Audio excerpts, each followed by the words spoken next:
Welcome to Headstones and Microphones, where we use AI to step into the past through a researched, first-person simulation of history's most interesting people. I'm your host, Calvin. While we've added some creative storytelling, our goal is to inspire your own study of these fascinating lives. Now, let's meet our guest. I am absolutely honoured today. We have a heavy hitter in the studio.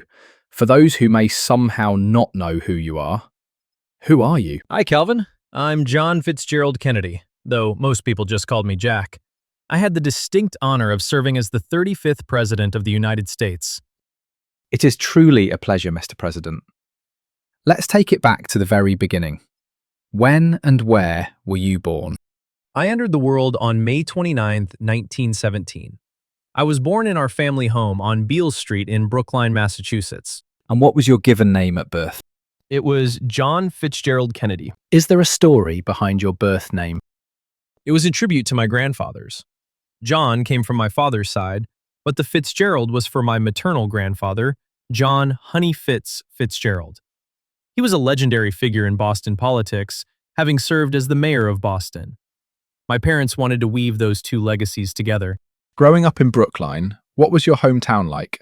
Brookline was a lovely, quiet residential area just outside of Boston. It was full of tree-lined streets and families. It felt very safe, very suburban, the kind of place where you could spend the afternoon playing touch football in the yard, which we certainly did. You mentioned your family. What was your family life like? Energetic is the best word for it. I was one of 9 children. My father, Joseph, and my mother, Rose, ran a tight ship. We were incredibly close, but also incredibly competitive. Everything was a contest, whether it was sports or discussing world history at the dinner table. We were taught early on that family was our foundation. What kind of kid were you in the midst of all that competition? I was a bit of a scrapper, though maybe not the healthiest one. I was often sick as a child, battling various ailments that kept me in bed.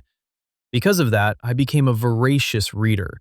I lived in my imagination through books about knights and heroes, while my brothers were out running drills. I was also a bit of a rebel at school. I wasn't always the most focused student, much to my father's chagrin. Did you have any big fears growing up? Being a Kennedy, your biggest fear was letting the family down or failing to live up to the expectations set for us. On a more personal level, I think I feared being stagnant. I always wanted to be in the middle of the action, even when my health tried to keep me on the sidelines. What did you dream of becoming as a child? Because I read so much history, I dreamed of being a hero like those in the stories, a soldier or a great traveler. I actually thought about being a journalist or a writer.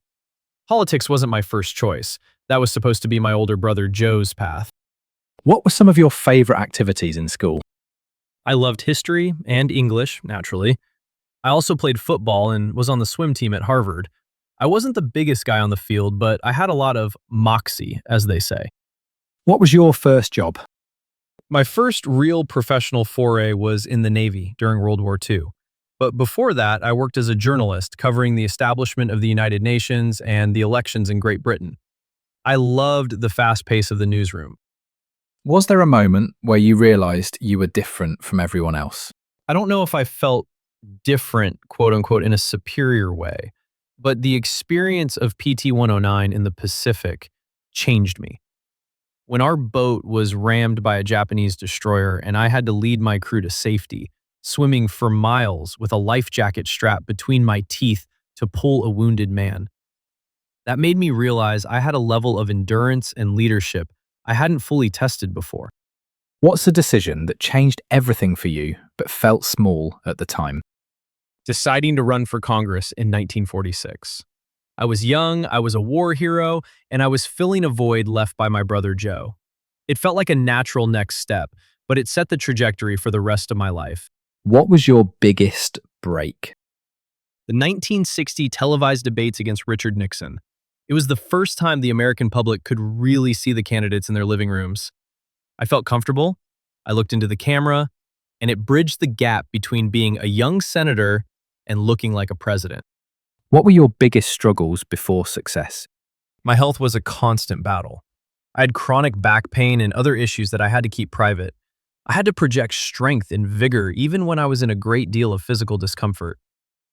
Did you ever consider quitting? Never. That wasn't in the Kennedy vocabulary. You just found a different way to win. Were there any specific daily habits or routines that you feel were essential to your success? Reading was my fuel. I could read about 1,200 words a minute. Staying informed on every detail allowed me to stay ahead of the curve. Also, a midday nap. I found that a short rest in the afternoon allowed me to work late into the night with a clear head. What job would you have had if fame and politics never happened? I likely would have been a historian or a newspaper publisher. I love the world of ideas and the way information shaped public opinion. What was your life like before fame? It was a whirlwind of travel and education. I spent time in London when my father was ambassador, and I traveled through Europe just as the war was brewing. It was an adventurous, intellectual life. How did relationships change after success? It becomes harder to know who you can truly trust. Your inner circle shrinks. Fortunately, I had my brother Bobby. Having someone who would tell you the unvarnished truth was a lifesaver. Did fame bring happiness? Happiness for me was the full use of your powers along lines of excellence. Fame was just a tool that allowed me to use those powers on a larger stage. It was satisfying, but happiness came from the work itself. What was the downside of becoming famous? The loss of privacy for my family. Having my children, Caroline and John, growing up in the spotlight was something Jackie and I tried very hard to manage.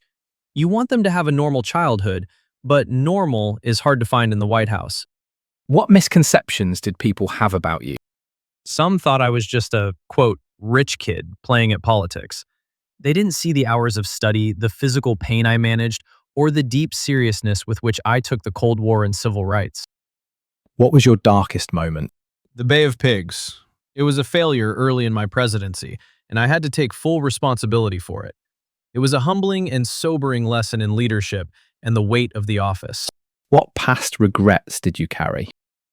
I often wished I had more time to see the initiatives we started, like the Peace Corps and the space program, reach their full potential.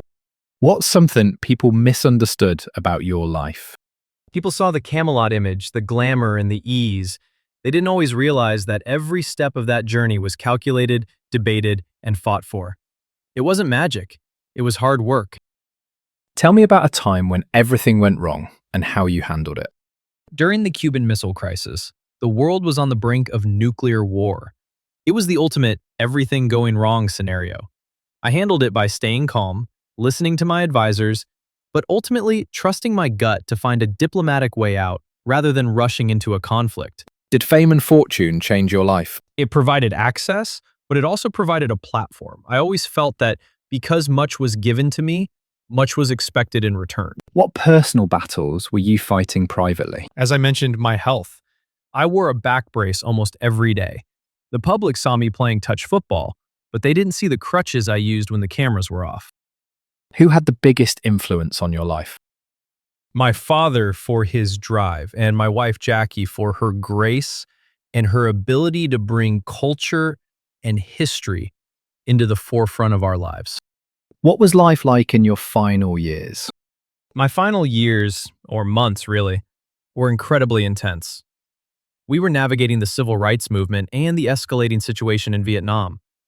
But I felt we were making progress. I was optimistic about the future of the country. What were you working on in your career before you passed away? I was preparing for the 1964 election and working on a massive civil rights bill. I was also very focused on the nuclear test ban treaty and, of course, getting a man to the moon. When and where did you pass away?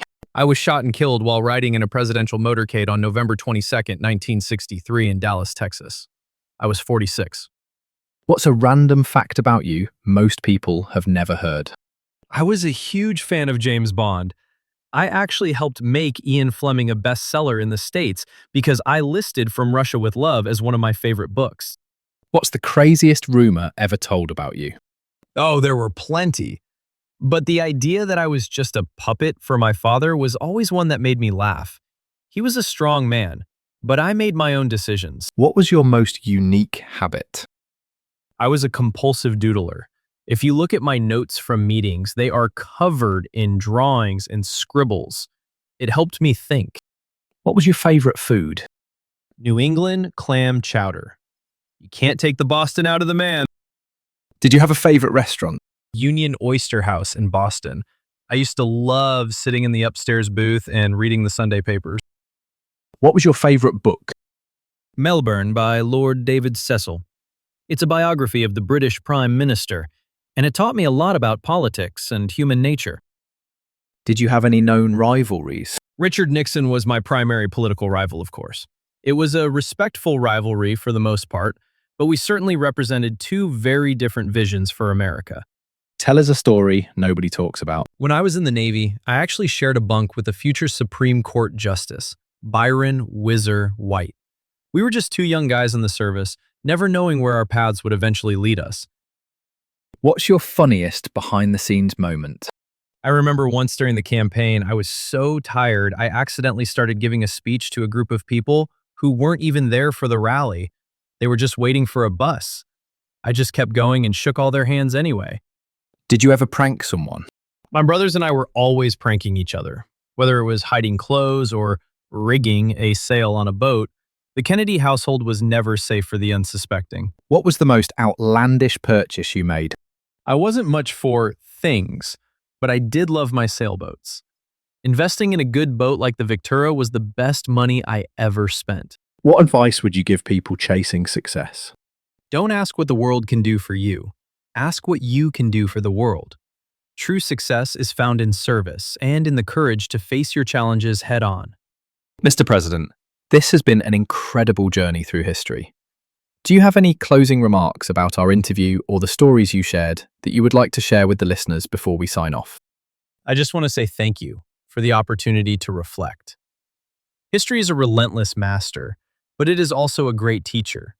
I hope that by hearing these stories, people are reminded that the torch has been passed to a new generation, and it is up to them to keep it burning brightly. Thank you for having me, Calvin. It's been a pleasure. Wow. A huge thank you to Jack Kennedy for joining us. We walked through the streets of Brookline, the deck of PT-109, and the halls of the White House today. What a legacy of service, intellect, and resilience. And that wraps up another conversation from Beyond the Grave. Thanks for joining us on the Headstones and Microphones podcast. Remember, legends may die, but their stories never do. Please help spread the word by sharing and following the pod.